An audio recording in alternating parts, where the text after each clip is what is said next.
अरे बहु सासू का हो मारी रही खोसला।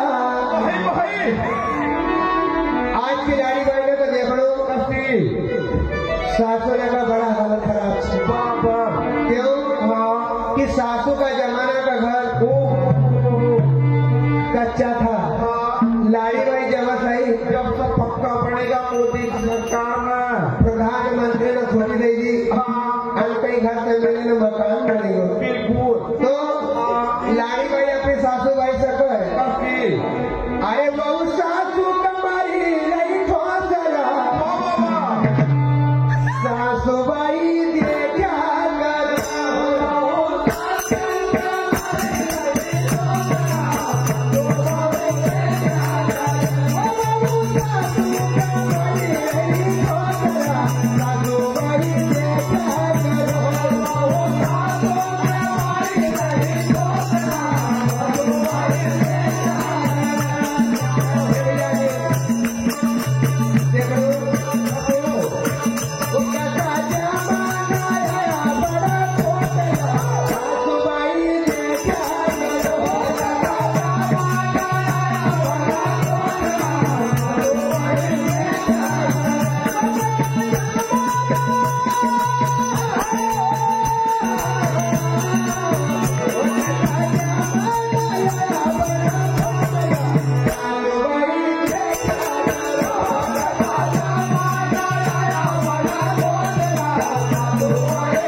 मोबाइल का बच्चा ना दूसरा